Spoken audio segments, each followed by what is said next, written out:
दोस्तों नमस्कार। मेष राशि वाले मेरे मित्रों, आप सभी का आज के ज्योतिष के इस जीवन में महापरिवर्तन लाने वाले विशेष कार्यक्रम में बहुत बहुत स्वागत है।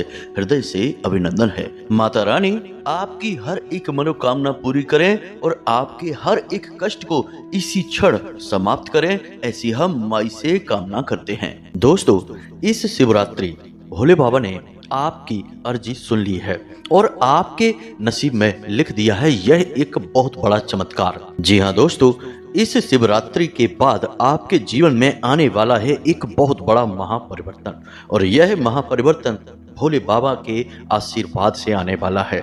दोस्तों याद रखना कि जब इंसान का नसीब बिगड़ जाता है, उसके भाग्य में कुछ लिखा नहीं होता है, केवल और केवल कष्ट और परेशानियां लिखे होते हैं। तब कालों के काल महाकाल ही हैं जो कि नसीब के लेखे को भी बदल सकते हैं, जातक के जीवन में खुशियां भर सकते हैं, हर एक कष्ट को काट सकते हैं। जी हाँ दोस्तों, तो अब आपकी बारी है। भोले बाबा ने आपकी सुन ली है और आपके नसीब में लिख दी हैं एक नहीं, दो नहीं, तीन बहुत बड़ी खुशियां। दोस्तों, आपको यह वीडियो अवश्य ही देखना चाहिए, क्योंकि जिसने भी इस वीडियो को मिस कर दिया वह इस संसार का सबसे दुर्भाग्यशाली इंसान कहा जाएगा, क्योंकि वह भोले बाबा के यानी महाकाल के आशीर्वाद से वंचित रह जाएगा। दोस्तों, आप ऐसी गलती बिल्कुल भी मत करना, क्योंकि हम आपको आपकी ग्रहों की चाल के बारे में बिल्कुल सही जानकारी देंगे।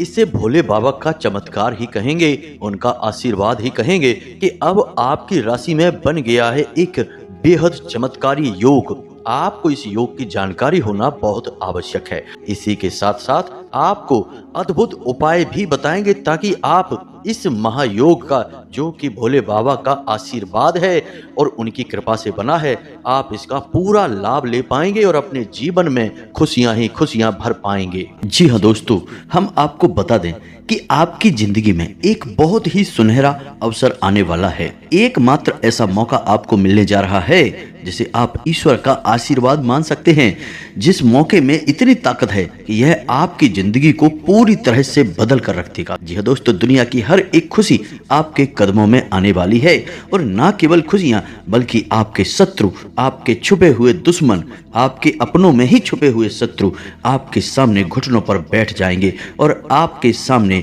हार मान लेंगे। वैसे हम आपको बता दें कि अब पानी सिर के ऊपर से जा चुका है और अब समय आ गया है कि आपको भी अब कुछ न कुछ प्रयास करके कुछ न कुछ बड़ा करना होगा। और हम आपको बता दें कि अब जीवन आपको बहुत बड़ा मौका देने जा रहा है। इस अवसर को दोस्तों बिल्कुल भी मिस मत कर देना, अन्यथा आप अपने जीवन की सबसे बड़ी भूल करेंगे। तो हमारा आपसे बस इतना कहना है कि वीडियो को आपको पूरा देखना है। वीडियो में बताई गई एक एक बात केवल और केवल आपके जीवन को बदलने के लिए बताई जा रही है और आपके जिंदगी से जुड़ी हुई है। आगे जो भी हम आपको वीडियो में बताने जा रहे हैं वह केवल आपके जीवन की घटना है, आपकी व्यक्तिगत बातें हैं। जी हाँ दोस्तों, इस अवसर को एक खजाना ही कहेंगे, क्योंकि यह आपके लिए बहुत कुछ लेकर आया है। तो वीडियो को पूरा देखें और ठंडे दिमाग से एकदम अकेले में शांत मन के साथ देखें, ताकि हर एक बात जो हम आपको बताने जा रहे हैं वे आपको अच्छी तरह से दिमाग में बैठ जाएं और आप उन्हें अपने जीवन में उतार पाएं। कुछ चीज़ें बहुत ही गहरी होने जा रही हैं, तो हो सकता है कि आपको एक बार में अच्छी तरह से समझ में ना आए, तो आप उन्हें दोबारा देखकर अच्छी तरह से समझ लें।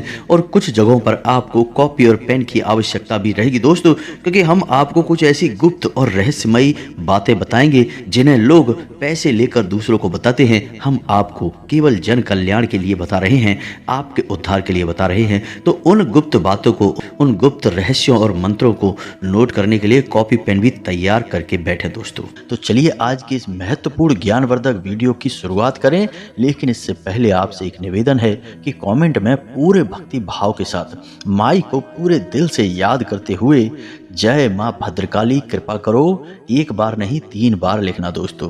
अरे अपनी माई के लिए इतना नहीं कर सकते क्या? एक बार नहीं 3 बार लिखो दोस्तों, इसमें क्या पैसे लग रहे हैं? करिए ऐसा। जब आप ऐसा करेंगे तभी तो भाव आपका और गहरा होगा और माई की कृपा आपकी ओर आएगी, माई का प्रेम आपको मिलेगा और इसी प्रेम के लिए तो पूरी दुनिया तरस रही है। आपको यह प्रेम चाहिए तो बस इतना सा कार्य करिए। हमने माई की वर्षों सेवा की है और हम जानते हैं कि इसी प्रकार माई की कृपा प्राप्त होती है। तो बस लिख डालिए और साथ ही साथ अपना नाम और अपना स्थान भी लिखना, क्योंकि हमारे यहाँ जो सर्व मनोकामना पूर्ति हवन किया जाता है शनिवार के दिन, उस हवन में हम आपके नाम से आहुतियाँ करवा देंगे। साथ ही साथ माई के दिव्य दरबार में आपके नाम से अर्जी भी लग जाएगी। इससे माई का ध्यान आपकी ओर जाएगा, आपके जीवन में माई की सत कृपा प्रवेश कर जाएगी और आपका जीवन सरल हो जाएगा। दोस्तों, यह धर्म का कार्य है, माँ का कार्य है, इसमें बिल्कुल भी पीछे ना हटें, चढ़ बढ़ कर साथ दें और आगे आएं, तभी तो आपके जीवन में बदलाव आएंगे। उम्मीद है आप हमारे भाव को समझ रहे होंगे। दोस्तों, जब हम वीडियो आपके लिए रिकॉर्ड करने के लिए बैठते हैं ना, तो हम कभी यह नहीं सोचते कि आपके लिए इस विषय पर उस विषय पर वीडियो बना देते हैं। यह तो माई का आशीर्वाद है कि वही विचार देती हैं और हम बोलते चले जाते हैं। बस ज्ञान हम जरूर एकत्रित करते हैं अलग अलग शास्त्रों को और अलग अलग किताबों को पढ़ने के बाद, ताकि आपको सर्वोत्तम ज्ञान हासिल हो। लेकिन अन्य जो विचार हैं वे माई की देन होते हैं। तो ऐसे में कभी कभी यह हो जाता है कि वीडियो हमारा लंबा हो जाता है, तो आप इससे परेशान ना हो दोस्तों। अंत में सब कुछ जो आपको प्राप्त होगा वह सर्वोत्तम और शुद्ध होगा और आपके जीवन में चमत्कारी बदलाव लाने वाला होगा, क्योंकि हमारा प्रयास बेहद सच्चा होता है और दिल से किया गया होता है। दोस्तों, हम केवल हवाई बातें नहीं करते, फॉर्मेलिटी नहीं करते हैं, सच में आपकी मदद करना चाहते हैं। तो चलिए दोस्तों, अपने मूल विषय पर आते हैं। अब हम आपको यह बताने जा रहे हैं कि कौन सा है वह विशेष मौका, वह विशेष अवसर जो जीवन में केवल और केवल एक बार मिलता है और आपकी राशि के जातकों को भी यह अवसर एक बार ही मिलने वाला है और वह समय अब आने वाला है। जी हाँ दोस्तों, तो आपको ध्यान से हर एक बात को समझना है, बिल्कुल भी अपने ध्यान को भटकने नहीं देना है। दोस्तों, समझिए कि जब विशेष अवसर होता है तब ही कार्य करने का समय भी होता है। जैसे कि लोहा जब पूरी तरह से लाल होता है तभी उस पर चोट मारने का समय भी होता है, क्योंकि उस समय मारी गई हर एक चोट लोहे पर गहरा निशान बनाती है। दोस्तों, वैसे ही उचित समय पर किया गया कार्य या फिर यूं कहें कि उपाय या फिर कोई क्रिया आपके जीवन में बहुत बड़ी बदलाव लेकर आएगी और आपके जीवन भर उसका असर दिखाई देता रहेगा।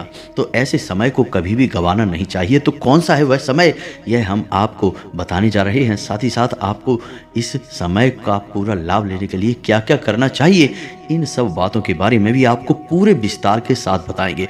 दोस्तों, पूरे धैर्य के साथ आपको वीडियो को देखना है। हो सकता है कि वीडियो थोड़ी सी लंबी हो जाए, लेकिन ज्ञान की बातें जानने के लिए थोड़ा सा समय देने में कोई बुराई नहीं है दोस्तों। तो दोस्तों, हम आपको बता दें कि समय जब सकारात्मक होता है और आपको कुछ देना चाहता है, या यूं कहें कि भगवान आपको जब कुछ देना चाहते हैं, तो उसके लिए आपको भी इस बात की पात्रता होनी चाहिए कि जो भगवान आपको देना चाहते हैं वह आप ले पाएंगे, धारण कर पाएंगे कि नहीं। जी हाँ दोस्तों, आप समझ रहे होंगे कि कोई आपको कुछ देना चाहता है और यदि आपके पास पात्र ही नहीं है, या फिर आपके पास जो पात्र है वह छोटा है, टूटा है या उल्टा सीधा है, तो जो सामने वाला देना चाह रहा है वह आप कैसे ले पाएंगे। दोस्तों, इसे ही हम पात्रता होना कहते हैं। तो अब हम जब यहाँ पर पात्र की बात करते हैं तो फिर हम बात करते हैं सकारात्मक ऊर्जाओं की। भगवान जब आपको कुछ देना चाहेंगे तो वे चाहेंगे कि आपके आसपास की संपूर्ण ऊर्जाएं सकारात्मक ऊर्जाएं हों, ताकि भगवान की शुद्ध सकारात्मक ऊर्जा या भगवान की कृपा और आशीर्वाद का आप पूरा लाभ ले पाएं। अन्यथा होगा यही कि मानकर चलिए सामने वाला आपको पानी तो देना चाहता है और आप भी पानी लेना चाहते हैं, लेकिन पानी लेने का बर्तन या यूं कहें कि कटोरा आपने उल्टा कर रखा है, तो सामने वाले का पानी देने का भी कोई प्रभाव आपके ऊपर नहीं पड़ेगा और आपकी प्यास भी नहीं मिटेगी। दोस्तों, तो आपको क्या करना है, आपको सबसे पहले अपने पात्र में बदलाव लाना है, अपने जीवन में बदलाव लाना है और अपनी सकारात्मक ऊर्जाओं में भी बढ़ोतरी करनी है। अब यह आप कैसे करेंगे दोस्तों, यह बहुत ही आवश्यक प्रश्न है। जो आपके लिए इस वक्त तैयार खड़ा हुआ है और इसी पर आपको कार्य करना है। फिर समय जो आपके लिए अनुकूल होने जा रहा है, विशेष योग बन रहे हैं, विशेष अवसर बन रहे हैं, उनका लाभ आपको अपने आप मिल जाएगा दोस्तों। फिर आपको कुछ करने की आवश्यकता नहीं है, आपको बस अपनी पात्रता को मजबूत करना है। उम्मीद है कि आप समझ रहे होंगे कि हम आपसे क्या कहना चाहते हैं। तो आपको काम करना है अपने आसपास की ऊर्जाओं पर और उन्हें पूरी तरह से सकारात्मक ऊर्जाओं में बदल देना है। तो अब इसके लिए आपको 3 जगह पर बड़े बदलाव लेकर आने होंगे। जी हाँ दोस्तों, सबसे पहला बदलाव आपके घर में आपको लाना होगा। दूसरा बदलाव आपके स्वयं के चरित्र में और आपके स्वयं के शरीर में आपको लाना होगा। और तीसरा बदलाव आपकी संगत में, आपकी जो उठक बैठक है, जिनके साथ आप रहते हैं, उन लोगों में लाना होगा। क्योंकि एक इंसान के जीवन में प्रभाव सबसे अधिक इन्हीं 3 जगहों का रहता है। यानी कि वह किस तरह के वस्त्र पहनता है, किस तरह का भोजन ग्रहण करता है, इसका प्रभाव उसके अपने चरित्र पर रहता है, अपने शरीर पर रहता है। किस तरह के घर में रहता है, घर की ऊर्जाएं कैसी हैं, इसका प्रभाव उसके जीवन में रहता है। और किस प्रकार के लोगों के साथ वह उठता बैठता है, इसका प्रभाव उसकी उन्नति पर, उसके जीवन के विकास पर रहता है। जी हाँ दोस्तों, तो आपको 3 जगहों पर बड़े बदलाव लाने होंगे। सबसे पहले कार्य करेंगे आपके घर की ऊर्जाओं को सकारात्मक ऊर्जाओं में बदलने के लिए। तो आप समझिए कि आपके घर में 3 ऐसे स्थान हैं जिन्हें बहुत ही शुद्ध होना चाहिए और सकारात्मक होना चाहिए। जी हाँ दोस्तों, कौन से हैं वो 3 स्थान, आप ध्यान से सुनिए। हम हर एक बात जो आपको बता रहे हैं वह शास्त्रीय पद्धति पर प्रमाणित है और ज्योतिषीय आकलन पर आधारित है। तो आप इनके ऊपर शक बिल्कुल भी मत करना। जी हाँ दोस्तों, हम जो भी बात आपको बता रहे हैं वह 100% आपके जीवन पर आधारित है। तो ध्यान से सुनिए, आपके जीवन में, आपके घर में 3 बहुत ही विशेष स्थान हैं जिनका बेहद पवित्र होना आपके लिए आवश्यक है। तभी आपके घर की संपूर्ण ऊर्जा सकारात्मक हो पाएगी और आपका जीवन भी सकारात्मक हो पाएगा। तो ध्यान से सुनिए कौन से हैं वो 3 स्थान। सबसे पहला स्थान है आपके घर का ईशान कोण। ईशान कोण का मतलब होता है भगवान का कोण या भगवान की दिशा। और ईश स्वयं भगवान भोलेनाथ को कहा जाता है और ईश का दूसरा अर्थ भगवान ही होता है। संस्कृत में ईश के 2 अर्थ होते हैं। तो आप समझ गए कि इस कोण का या इस दिशा का कितना बड़ा महत्व है। अब आपके घर में यह कोण कहाँ पर है, ध्यान से सुनिए। पूर्व और उत्तर दिशा के ठीक बीचों बीच में एक कोना बनता है और यही कोना होता है ईशान कोण। तो आप देखिए आपके घर के ईशान कोण की स्थिति क्या है। क्या वहाँ पर कोई भारी सामान रखा हुआ है? क्या वहाँ पर किसी प्रकार की गंदगी है? क्या वहाँ पर अंधेरा रहता है? क्या वहाँ पर मकड़ी के जाले लगे हुए हैं? क्या वहाँ पर प्रकाश की संपूर्ण व्यवस्था होती है या नहीं? आपका ईशान कोण बिल्कुल साफ सुथरा होना चाहिए, दैवीय होना चाहिए, उसमें से खुशबुएं आनी चाहिए। भगवान की प्रतिमा, फोटो या फिर भगवान के नाम का कोई पौधा वहाँ पर अवश्य होना चाहिए। जैसे कि तुलसी का पौधा लगा सकते हो, जैसे कि शमी पत्र का पौधा, बेल पत्र का पौधा, या जो भी दैवीय पौधा आप चाहें, केले का पौधा भी लगा सकते हैं।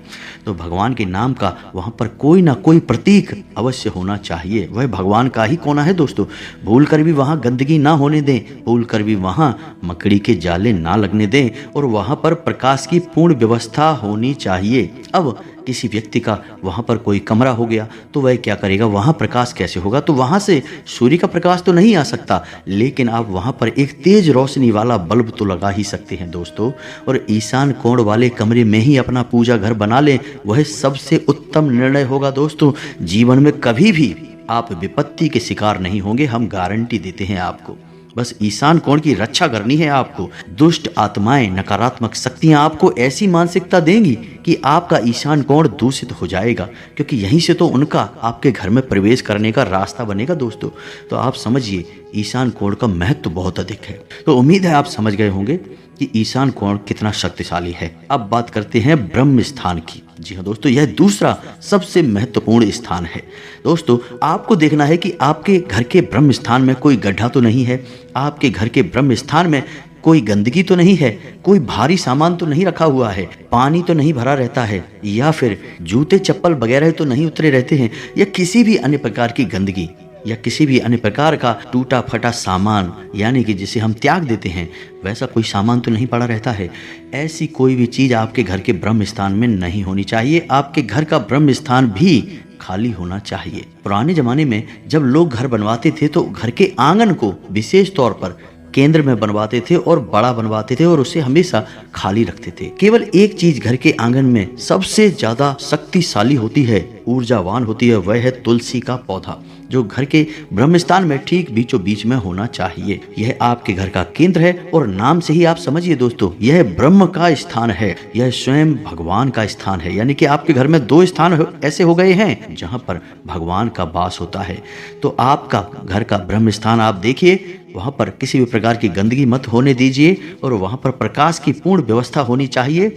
और सबसे बड़ी बात कि देवी देवताओं से जुड़ा हुआ कोई एक प्रतीक तो कम से कम ब्रह्म स्थान में होना ही चाहिए। अब बात करते हैं तीसरा सबसे महत्वपूर्ण आपके घर का स्थान, जो आपके जीवन की ऊर्जाओं को सकारात्मक ऊर्जा में बदलने का कार्य करता है। तो अब तीसरा स्थान, ध्यान से सुनिए, घर का तीसरा सबसे महत्वपूर्ण स्थान है वह कमरा जहां पर आप सोते हैं, आपका शयन कक्ष या फिर बेडरूम। यह सबसे महत्वपूर्ण स्थान है। अब कैसे दोस्तों, ध्यान से समझिए। इस कमरे में आप कब आते हैं, विचार करके देखिए। जब आप थके हारे होते हैं, संसार से सारी लड़ाइयाँ लड़कर वापस आते हैं, तब आप इस कमरे में आते हैं। और इस कमरे में क्या होता है, आप इस कमरे में आते ही पूर्ण रूप से आराम की मुद्रा में चले जाते हैं, रिलैक्स हो जाते हैं, ठंडे हो जाते हैं। और फिर आप जब सोते हैं तो उसके बाद आपकी सारी थकान चली जाती है, आप बिल्कुल से तरोताज़ा हो जाते हैं, ऊर्जावान हो जाते हैं। यानी कि यह वो स्थान है जो आपकी हर एक पीड़ा को हर लेता है और आपके अंदर एक नई सकारात्मक ऊर्जा को भर देता है। तो आप समझिए कि यह कितना दिव्य स्थान हुआ। लेकिन आपके शयन कक्ष की कुछ सीमाएं हैं, कुछ बाधाएं हैं जिन्हें आपको समझना बहुत आवश्यक है। यदि आपने इसमें कुछ गलतियां कर दी तो आपकी ना तो नींद पूरी होगी, ना ही आपके जीवन में सकारात्मक ऊर्जा का प्रवेश होगा। ईश्वर की कृपा का कोई प्रवेश आपके जीवन में नहीं होगा। तो अब समझिए कि सीमाएं और बाधाएं क्या हैं, सारी बातें आपको विस्तार से बताते हैं। पहली बात कि आपके शयन कक्ष में किसी भी देवी देवता की कोई भी फोटो या मूर्ति भूल कर भी नहीं होनी चाहिए। आपका शयन कक्ष एक बेहद ही गुप्त और बहुत ही निजी स्थान है। यहाँ देवी देवताओं की कोई भी व्यवस्था नहीं होनी चाहिए, देवताओं की पवित्रता यहाँ पर भंग हो जाती है। दूसरा कि आपके सोने के स्थान पर यानी कि आपके शयन कक्ष में कोई नुकीला सामान नहीं होना चाहिए, झाड़ू नहीं होनी चाहिए और आपके बिस्तर के नीचे आपके जूते चप्पल नहीं होने चाहिए, झाड़ू नहीं होनी चाहिए, गंदगी नहीं होनी चाहिए। आपके शयन कक्ष में मकड़ी के जाले नहीं होने चाहिए, रोशनी की पर्याप्त व्यवस्था होनी चाहिए, हवा के आवागमन के लिए खिड़की अवश्य होनी चाहिए, बेहद ही आवश्यक है दोस्तों। इसका ज्योतिष और वास्तु में बहुत बड़ा महत्व है। और इन सबसे महत्वपूर्ण बात दोस्तों कि आप किस दिशा में सिर करके सोते हैं। जी हाँ दोस्तों, यह बहुत ही आवश्यक है। यदि आप उत्तर दिशा की ओर सिर करके सोते हैं तो आपकी आयु कम होती है, आपके शरीर में पीड़ाएं रहती हैं, तबीयत आपकी हमेशा खराब बनी रहती है और आपकी विचारधारा भी कमजोर होती है, आपके निर्णय कमजोर होते हैं और गलत साबित होते हैं। ठीक इसी प्रकार यदि आप पश्चिम दिशा की ओर सिर करके सोते हैं तो आप आलसी होते हैं, आपका काम में मन नहीं लगता है, आपकी ऊर्जा हमेशा कम रहती है, आप थके थके से रहते हैं और हर वक्त आप काम को टालने की मुद्रा में रहते हैं। आपके काम में तरक्की नहीं होती है, व्यापार में आपको नुकसान घाटा होता है और कर्जा बढ़ने लगता है। जी हाँ दोस्तों, तो आपको सोने की सर्वोत्तम दिशा कौन सी है? पहली दिशा है कि दक्षिण की ओर सिर करके सोना। जी हाँ दोस्तों, यह सर्वोत्तम दिशा है। जो इंसान दक्षिण की ओर सिर करके सोता है वह हमेशा निरोगी रहता है, वह हमेशा स्वस्थ रहता है, उसके शरीर में कोई रोग नहीं होता, हमेशा नई ऊर्जा का संचार होता है और उसके द्वारा लिए गए हर एक निर्णय सही साबित होते हैं और उसे जीवन में उन्नति और तरक्की प्राप्त होती है। ठीक इसी प्रकार दूसरी सर्वोत्तम दिशा है पूर्व की ओर सिर करके सोना। जो इंसान पूर्व की ओर सिर करके सोता है वह हमेशा ऊर्जावान रहता है, उसके चेहरे पर एक अनोखा तेज रहता है और उसका आत्मविश्वास बढ़ा हुआ रहता है। और सबसे बड़ी बात दोस्तों कि वह जिस भी कार्य को प्रारंभ करता है उसे खत्म करके ही दम लेता है, बीच में कभी उस कार्य को छोड़ता नहीं है। तो आपको भी अपने सोने की दिशा तय करनी होगी। आप कभी भी उत्तर दिशा की ओर या पश्चिम दिशा की ओर सिर करके नहीं सोएंगे। यदि आपके कमरे में बेडरूम में खिड़की है तो ठीक खिड़की के बगल से आपका बेड या फिर आपका सोने का पलंग नहीं होना चाहिए, उससे दूरी बनाकर रखें। बस इन सब बातों को आपको ध्यान से समझना है, यही कार्य आपको अपने घर में करना है। अब बात करते हैं आपके स्वयं के कार्य की। घर के कार्य तो आपने कर लिए, अब आपके घर की ऊर्जाएं पूर्ण रूप से सकारात्मक हो गई हैं। अब आपको अपने ऊपर कार्य करने हैं। तो दोस्तों, आपको अपने ऊपर क्या कार्य करने होंगे? सबसे पहला कार्य आपको अपने ऊपर यह करना है कि हमेशा आपको सूर्योदय से पहले जागना है। यही आपके लिए सबसे महत्वपूर्ण कार्य है। और दोस्तों, आपकी राशि के जातकों के लिए सूर्य को अर्घ देना बेहद ही अनिवार्य है। ये बात आप पक्के तौर पर मानकर चलिए। तो आपको सुबह सुबह सूर्योदय से पहले जागना है। स्नान आदि करने के बाद, नित्य कर्म से निवृत्त होने के बाद, सूर्योदय के 10 मिनट के भीतर भीतर आपको सूर्य को अर्घ दे देना है। सूर्य को अर्घ देने के कई विधि विधान होते हैं दोस्तों, हम अपने पिछले कई वीडियोज में आपको इसके बारे में विस्तार से बता चुके हैं, लेकिन कुछ छोटी छोटी बातें आपको अभी बता देते हैं कि सूर्य को अर्घ देते समय कभी भी काले कपड़े नहीं पहनने हैं, काला एक भी वस्त्र आपको नहीं पहनना है, सिर पर कोई कपड़ा अवश्य डालना है। और सूर्य को अर्घ देते समय जो जल आप सूर्य को दे रहे हैं, उस जल में से ही सूर्य को दर्शन करने का प्रयास करें, उस जल में से ही सूर्य को देखने का प्रयास करें। जी हाँ दोस्तों, और सूर्य को अर्घ देते समय जो जल आप सूर्य को देते हैं, उसके छींटे आपके ऊपर नहीं आने चाहिए। कुछ ऐसी व्यवस्था आपको जमानी चाहिए। और नंगे पैर ही सूर्य को अर्घ देना है, जूते चप्पल पहनकर मत दे देना दोस्तों, वरना सूर्य का अपमान हो जाएगा। बस ये छोटी छोटी सी बातें हैं। ओम घृणी सूर्याय नमः, इस मंत्र का आपको जाप भी करना है। इस मंत्र के जाप करते करते सूर्य को अर्घ देते हुए यदि आप जाएंगे तो आपके व्यापार में चल रही बाधाएं समाप्त होंगी, रुपए पैसे को लेकर समस्याएं समाप्त होंगी, और सबसे बड़ी बात कि आपका आत्मसम्मान और आपका आत्मविश्वास दोनों ही 7वें आसमान पर होगा दोस्तों। लोग आपकी बात काट नहीं पाएंगे। सूर्य को ग्रहों का राजा कहा जाता है, तो आपका भी बर्ताव राजाओं जैसा ही हो जाएगा।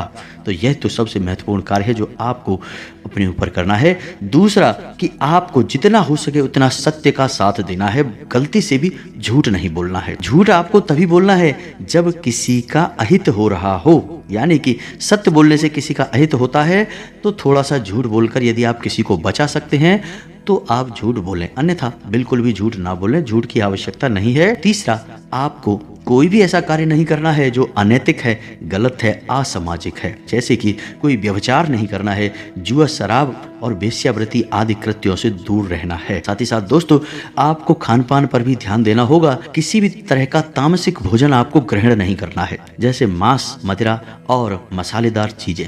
अत्यधिक मसालेदार चीज़ें आपको नहीं खानी है, ज़्यादा तली भुनी चीज़ें आपको नहीं खानी है। भोजन आपका जितना सादा होगा, सरल होगा, उतना ही आपकी बुद्धि खुलेगी और आपके जीवन में तरक्की के रास्ते खुलेंगे। और सबसे महत्वपूर्ण बात यह है कि आप पूर्ण रूप से शुद्ध हो जाएंगे, सकारात्मक हो जाएंगे। दोस्तों, यकीन मानिए कि इन बातों को यदि आपने अपने जीवन में अपना लिया तो आपका जीवन इस तरह बदलेगा जैसा कि आपने सपने में भी नहीं सोचा होगा। जी हाँ दोस्तों, आपको खुद को यकीन नहीं होगा कि ये आप क्या बन चुके हैं, आपने कितनी तरक्की हासिल कर ली है। इसी के साथ साथ आपको एक ना एक धार्मिक संस्कार भी अपनाना होगा। कहने का मतलब यह है कि एक नियम बनाइए कि आप रोज भोले बाबा को जल अर्पित करेंगे, या फिर आप रोज हनुमान जी का चालीसा पाठ करेंगे, या फिर आप कोई और जो आपको अच्छा लगे वह संकल्प ले लीजिए और उसे अपने जीवन में शामिल कर लीजिए और पूरी ताकत लगाकर इस संकल्प को पूरा करने की कोशिश करिए। कहावत कही जाती है ना, करत करत अभ्यास के जड़मत होत सुजान और रसरी आवत जात से सिल पर परत निशान। तो आपका एक छोटा सा संकल्प आपके जीवन में इतने प्रचंड बदलाव लेकर आएगा कि लोग भौचक के रह जाएंगे और आप भी विस्मित हो जाएंगे। अब तीसरा बदलाव आपको करना है अपनी संगत में। नकारात्मक लोगों को पूरी तरह से त्याग दें, जो आपका शोषण करते हैं, आपकी भावनाओं का लाभ उठाते हैं, आपकी अच्छाई का लाभ उठाते हैं। ऐसे लोगों से ना कहना सीखें दोस्तों। ना कहने से कोई बुराई नहीं होती है, लोग आपको वैसे ही स्वीकार कर लेंगे। और वैसे भी ऐसे लालची और धोखेबाज लोगों से रिश्ता रखने का क्या फ़ायदा, जो आपकी मुसीबत में तो काम आते नहीं हैं, केवल आपसे अपना काम निकलवाते रहते हैं, आपका शोषण करते रहते हैं। जी हाँ दोस्तों, ऐसे लोगों से आपको दूरी बना लेनी है और ऐसे लोगों का चुनाव करना है जो सचमुच में आपका हित चाहते हैं। और सचमुच में आपको सही सलाह देते हैं और आपकी तकलीफ में दुखी होते हैं, आपके साथ रोते हैं। ऐसे लोगों को आपको चुनना होगा। बेशक ऐसे लोग आपके जीवन में बहुत ही कम हैं, जी हाँ दोस्तों, हम जानते हैं यह बात, लेकिन उन कम लोगों का साथ ही आपके लिए अमृत के समान होगा। ऐसे विषैले लोगों से आपको दूर रहना है जो आपको परेशान करते हैं, आपकी भावनाओं को नहीं समझते हैं। ऐसे लोगों से आपको दूर रहना होगा। बस दोस्तों, ये 3 जगहों पर आपने कार्य कर लिया तो अब आपके जीवन में जो योग बनने जा रहा है वह योग आपको बहुत अधिक लाभ देने वाला है। जी हाँ दोस्तों, तो अब ध्यान से सुनिए। अब वीडियो में सबसे महत्वपूर्ण बात हम आपको बताने जा रहे हैं। हम उस योग के बारे में खुलासा करने जा रहे हैं जो आपके जीवन में बहुत ही चमत्कारी बदलाव लेकर आने वाला है। अगले 3 से 5 दिनों के बीच यह घटना घटेगी और यह घटना आपके जीवन को बदल कर रख देगी। 2 ग्रहों की चाल ऐसी बन रही है जो आपकी राशि में आपको सीधे तौर पर बड़ी चमत्कारी फायदे देने जा रही है। तो ध्यान से सुनिए इस योग के बारे में। ज्योतिष शास्त्र में जब गुरु के साथ चंद्रमा एक ही घर में विराजमान होते हैं तो एक योग बनता है जिसे हम गज केसरी योग कहते हैं। क्योंकि दोस्तों, गुरु और चंद्रमा दोनों ही शुभ ग्रह हैं, जातक को श्रेष्ठतम लाभ पहुंचाते हैं, तो आपको भी यह विशेष लाभ पहुंचाने जा रहा है। अगले 48 घंटों में यह योग बनने जा रहा है और इस योग के बनने से जातक को जीवन में राजयोग तक का निर्माण हो जाता है। जी हाँ दोस्तों, यह बहुत ही विशेष योग होता है। इस योग का मतलब यह है कि हाथी के ऊपर शेर बैठा हुआ है, इसीलिए इसका नाम गज केसरी योग होता है। दोस्तों, इसका विशेष लाभ आपको हासिल करने के लिए आपको अपनी रिंग फिंगर में, जिसे हम अनामिका उंगली कहते हैं, उस उंगली में आपको एक चांदी का कड़ा पहनना चाहिए। साथ ही साथ दोस्तों, आपको गुरुवार के दिन केले की जड़ का पूजन करना चाहिए और भगवान श्री हरि विष्णु की माता लक्ष्मी के साथ पूजा आराधना करनी चाहिए और 7 गुरुवार व्रत रहने का एक संकल्प भी ले लेना चाहिए। बस इतना सा करने से आप चमत्कारी बदलाव महसूस करेंगे। अगले 48 घंटों में आपका जीवन बदलने जा रहा है। यकीन मानिए कि आपके जीवन में बहुत ही जबरदस्त चमत्कारी बदलाव आ जाएंगे। बस शर्त यही है कि आपको अपनी पात्रता बढ़ानी होगी। आपको अपने जीवन में अपने घर, अपनी संगत और अपने स्वयं के ऊपर कार्य करना होगा। अन्यथा इस योग का फल तो मिलेगा लेकिन बहुत ही कम, यानी कि इसका अंश कम होता चला जाएगा। आपकी सकारात्मकता के ऊपर ही सब कुछ निर्भर करेगा, आपके प्रयासों के ऊपर ही सब कुछ निर्भर करेगा। दोस्तों, यदि आपका कोई प्रश्न बनता है तो आप कमेंट करके पूछें, हम आपके प्रश्नों के जवाब देने की पूरी कोशिश करेंगे। साथ ही साथ दोस्तों, कमेंट में पूरे भक्तिभाव के साथ जय माँ भद्रकाली रक्षा करो, जय माँ भद्रकाली कृपा करो अवश्य लिखें। माता आपके ऊपर दया दृष्टि करेंगी, आपका जीवन सुंदर और सरल बन जाएगा। दोस्तों, इसी के साथ साथ आज के इस वीडियो को विराम देते हैं। मिलते हैं अगले ज्ञानवर्धक वीडियो में, तब तक के लिए धन्यवाद। जय माता की।